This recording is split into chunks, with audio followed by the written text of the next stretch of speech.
Քո հրաշքն ամեն օր ուղերձների շարք։ Աղոթք հայ ժողովրդի քրիստոնեական առաքելության համար։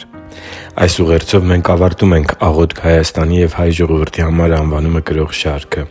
Ես իմ ողջ էությամբ հավատում եմ, որ մեր գոյությունը որպես ազգ և պետություն Տեր Աստծու ողորմածության արդյունքն է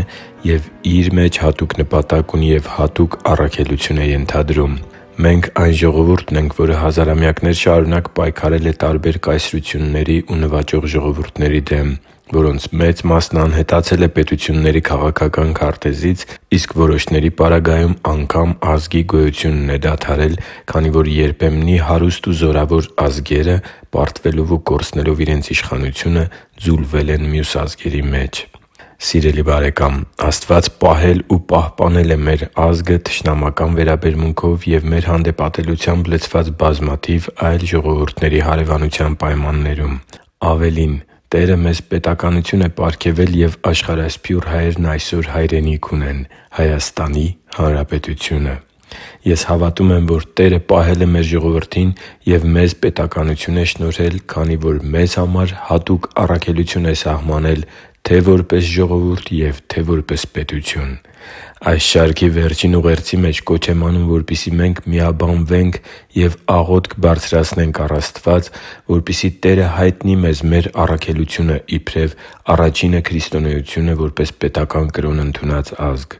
Մենք ապրում ենք մի երկրում, որտեղ Նոյը Աստծուն երկրպագություն մատուցելու առաջին խորանը կանգնեցրեց և պաշտեց Տիրոջը՝ որպես նոր քաղաքակրթության հիմնադիր և նախապետ։ Մենք մի ժողովուրդ ենք, որ զորավոր քրիստոնեական ժառանգություն ունի և ունի հազարավոր եկեղեցիներ, որոնք որպես նորօրյա խորաններ արդար Նոյի հիմնած և Տեր Հիսուսի զոհաբեր արյամբ հաստատված նոր ուխտի պաշտամունքն են շարունակում թե՛ Հայաստանում ու թե՛ աշխարհի բազմաթիվ այլ երկրներում։ Այս ամենը խոսում է մեր առաքելության մասին որպես քրիստոնյա անհատներ և որպես քրիստոնյա ժողովուրդ։ Մենք պետք է աղոթենք, որպեսզի միշտ մնանք Տեր Հիսուսի մշակները և հասկանանք, թե ո՛րն է մեր մշակության դաշտը, որի մեջ կանչված ենք։ Մենք պետք է աղոթենք, որպեսզի Աստծու Սուրբ Հոգին խոսի յուրաքանչյուրի սրտին ու հիշեցնի Տեր Հիսուսի խոսքերը, որոնք վերաբերում են մեր առաքելությանն ու Աստծու կամքը կատարելու պահանջին։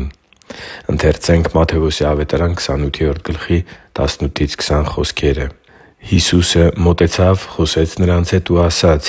«Ինձ տրվեց ամեն իշխանություն երկնքում ու երկրի վրա։ Արդ գնացե՛ք, աշակերտ դարձրեք բոլոր ազգերին՝ նրանց մկրտելով Հոր, Որդու և Սուրբ Հոգու անունով,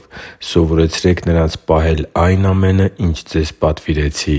Եվ ահա Ես ձեզ հետ եմ բոլոր օրերին մինչև աշխարհի վերջը» (Մատթեոս 28.18-20): Աստծու համար թանկ ու սիրելի՛ զավակ, եթե որևէ մեկն իրեն համարում է քրիստոնյա, ապա պետք է լսի Քրիստոսի հանձնարարությունը Իր աշակերտներին։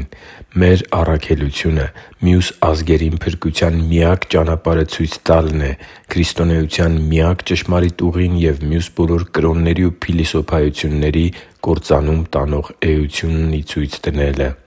Մենք պետք է դառնանք Քրիստոսի Ավետարանը ջահի պես վեր բարձրացրած պետություն և ժողովուրդ։ Մենք պետք է ապրենք ու սովորենք իրական քրիստոնեական արժեքները և վկայենք Տեր Հիսուսի հարության ու կենդանի գործերի փաստը մեր շրջապատի մարդկանց ու ժողովուրդներին։ Մենք որպես ազգ ունենք առաքելություն։ Աստված մեզ պահել է այդ առաքելության համար։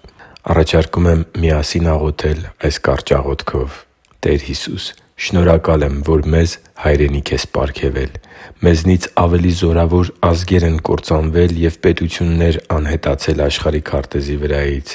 Սակայն մենք մեր շնորհակալությունն ուզում ենք ոչ միայն շուրթերով ասել, այլև Քո առաքելությանն անմնացորդ նվիրվելով և Քո առաքելության համար մինչև վերջ ներդրվելով։ Հայտնի՛ր Քո մեզ համար պատրաստած առաքելությունը մեր բոլոր հավատացյալներին ու եկեղեցիների առաջնորդներին